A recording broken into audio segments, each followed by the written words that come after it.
Baik, Assalamualaikum warahmatullahi wabarakatuh. Sebelumnya teman-teman izin memperkenalkan nama saya Raudullah Ridwan Alvisi dari kelompok 4 yang akan mempresentasikan tugas dari mata kuliah Tata Kelola Perusahaan yang dipegang oleh dosen kami yaitu Bapak Agung yang kami banggakan serta kami hormati. Pada video kali ini saya akan membahas sebuah studi kasus yang ada pada PT Indofood Sukses Makmur Tbk. Sebelum kita masuk ke pada rangkaian kegiatan apa aja yang akan saya sampaikan atau apa aja isinya, sebelumnya perkenalkan teman apa ada tim-tim yang di balik layar yang sudah membantu kami semua di sini. Yang pertama adalah Umar Haikal Syahlanang, selanjutnya adalah R. Ahmad Ibrahim, lalu ada M. Irsyad Kemal, lalu ada M. Rashid Ridho, dan M. Chandra Wibisana Harsono. Dan terakhir adalah saya sendiri, yaitu Raudullah Ridwan Al-Nafisi.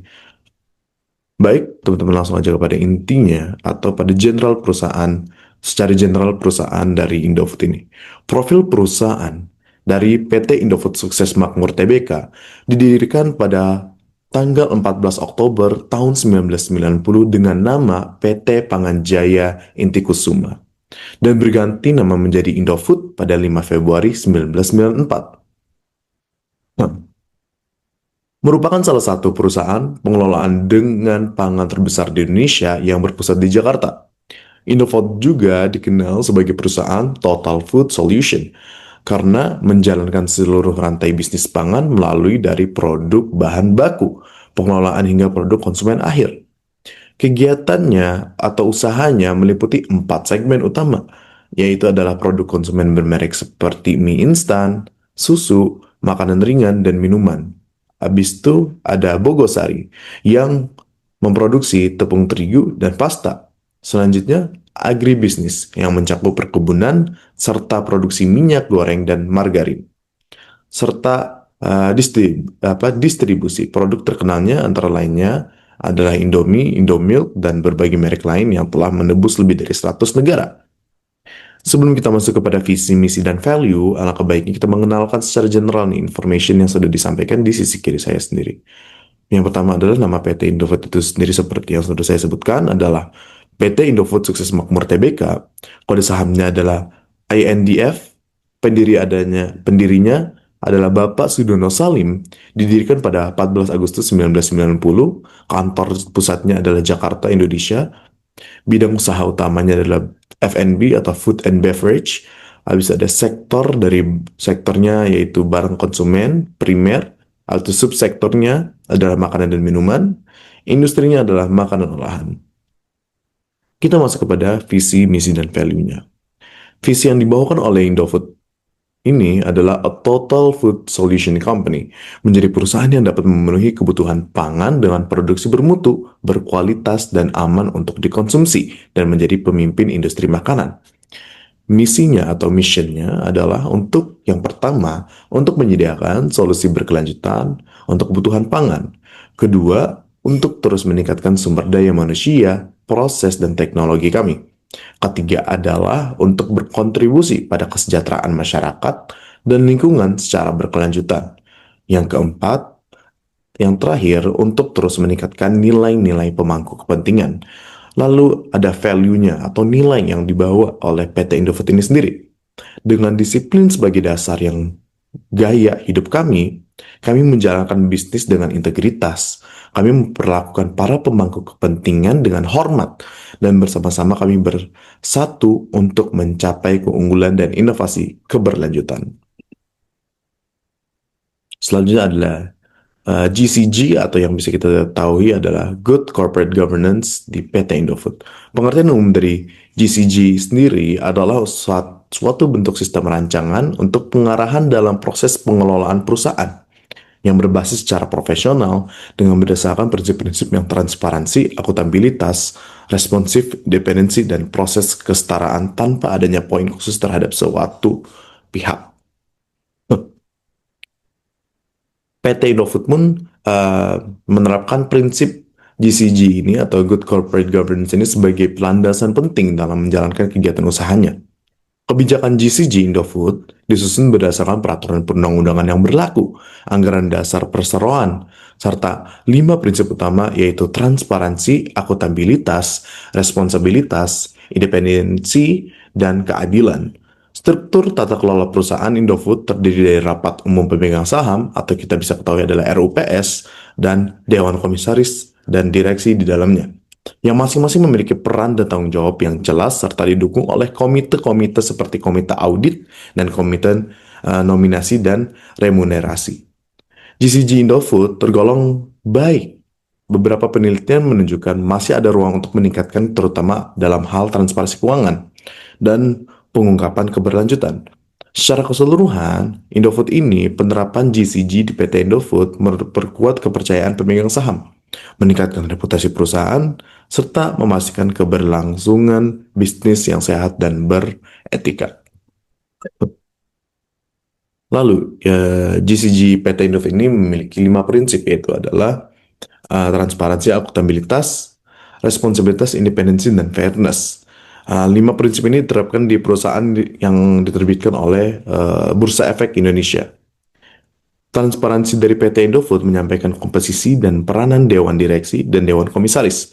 Dijabarkan pula terkait nominasi dan remunerasi, komite audit, serta internal audit, manajemen risiko, sistem pengadilan internal, mekanisme kepatuhan, serta kode etik bisnis perusahaan. Itu dalam transparansinya. Akuntabilitasnya atau accountability-nya adalah PT Indofood juga menyertakan sistem pengadilan internal yang memadai yang mereka terapkan berupa kebijakan dan prosedur pengendalian yang diterapkan Dewan Direksi dan Manajemen. Selain itu, disampaikan informasi tentang sistem manajemen risiko, di mana PT Indofood Sukses Makmur menerapkan kerangka kerja ERM yang mencakup seluruh organisasi berdasarkan kerangka kerja manajemen risiko terintegritas yang disusun oleh Komite of Sponsoring Organization of the Tradeway Commission of atau kita bisa tahu adalah COSO. Nah, yang ketiga adalah responsibility.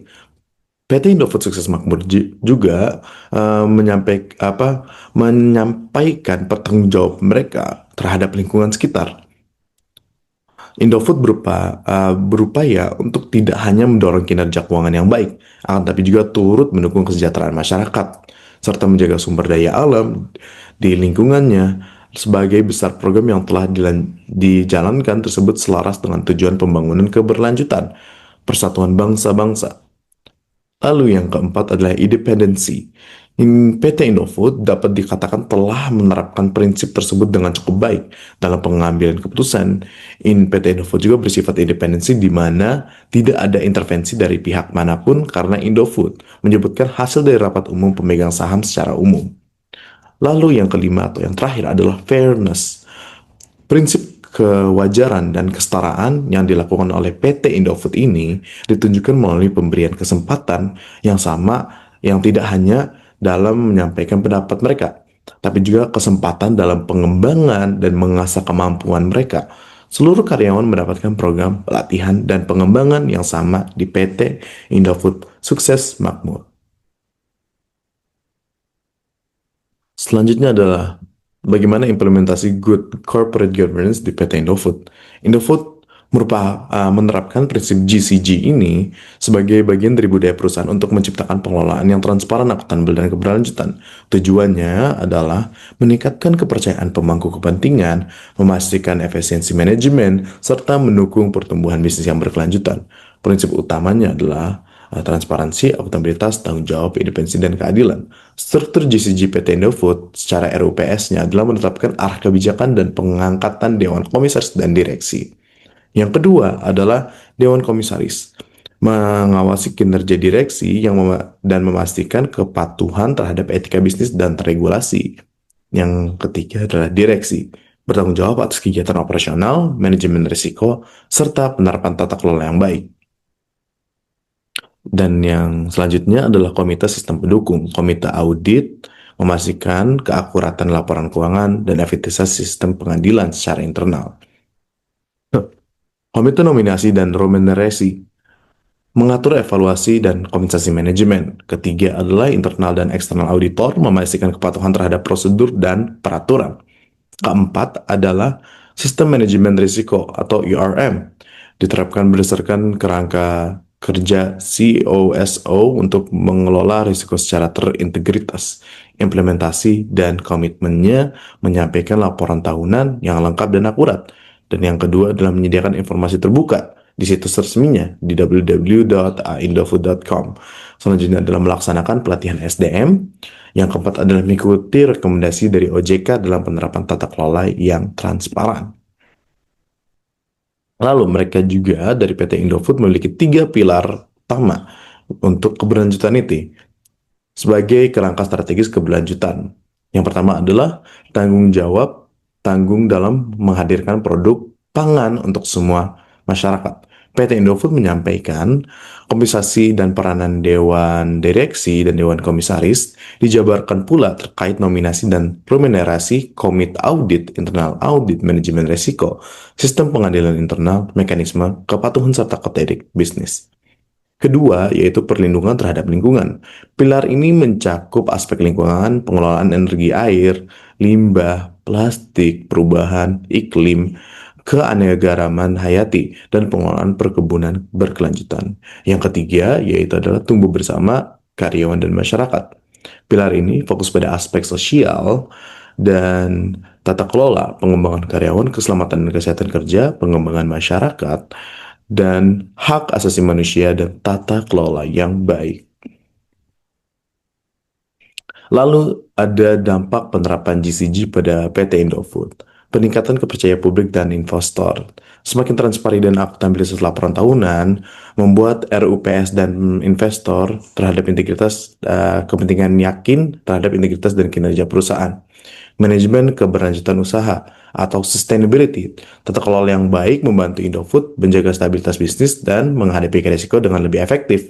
Melalui sistem yang apa? Sistem manajemen risiko atau ERM. Lanjut adalah peningkatan efisiensi dan kinerja manajemen. Pembagian tanggung jawab yang jelas antara direksi, komisaris, dan komite audit membuat pengambilan keputusan lebih cepat dan terukur. Lalu yang keempat adalah mencegah penyimpangan dan fraud. Penerapan pengadilan internal serta audit internal eksternal mengurangi peluang terjadinya pelanggaran dari korupsi dalam operasional perusahaan. Meningkatkan reputasi dan citra perusahaan. Penerapan prinsip transparansi dan etika bisnis menjadikan Indofood dikenal sebagai perusahaan yang terpercaya di tingkat nasional maupun internasional. Mendorong kualitas SDM yang lebih baik, pelatihan rutin terkait nilai, etika, dan kebijakan perusahaan membentuk budaya kerja yang profesional dan berintegritas tinggi. Nah, lalu ada tantangan dan upaya dari PT Indofood. Tantangannya ada 4, ada 5, maaf teman-teman, yaitu adalah ketergantungan terhadap bahan baku impor seperti gandum dan minyak nabati, fluktuasi harga komoditas pangan global yang tidak menentu, persaingan ketat di industri makanan dan minuman nasional ataupun internasional, dan perubahan preferensi konsumen terhadap produk yang lebih sehat dan enak. Dan yang kelima adalah kebutuhan untuk menjaga rantai pasok dan distribusi efisiensi di tengah kondisi ekonomi yang cukup tidak stabil. Upayanya adalah melakukan inovasi produk dan diversifikasi lini bisnis untuk memenuhi kebutuhan pasar, mengoptimalkan efisiensi produk dan rantai pasok agar tetap kompetitif. Penerapan prinsip good corporate governance dari transparansi, akuntansi, tanggung jawab, dan independensi dan keadilan. Dan keempat adalah penguatan sistem pengadilan internal dan audit rutin untuk memastikan akurasi dan integritas. Yang kelima adalah program pelatihan dan pengembangan SDM untuk mendukung budaya kerja berintegritas. Secara kesimpulannya, PT Indofood sukses makmur menghadapi tantangan global di sektor pangan dan bahan baku, namun mampu mengatasi melalui inovasi, efisiensi, dan penerapan prinsip GCG secara konsisten. Upaya ini memperkuat reputasi perusahaan, menjaga keberlanjutan bisnis mereka, serta meningkatkan kepercayaan publik dan investor. Nah, begitu dari kelompok 4, teman-teman yang terima kasih juga teman-teman yang sudah mendengarkan, terutama Bapak kami semua, yaitu Bapak Agung yang kami banggakan, yang sudah mengajarkan kita tentang mata kuliah tata kelola perusahaan. Kurang lebihnya mohon maaf jika ada salah kata yang kurang berkenan. Kami ingin bermohon maaf dari kelompok 4. Saya Rodol Ridwan Al-Nafisi pamit undur diri.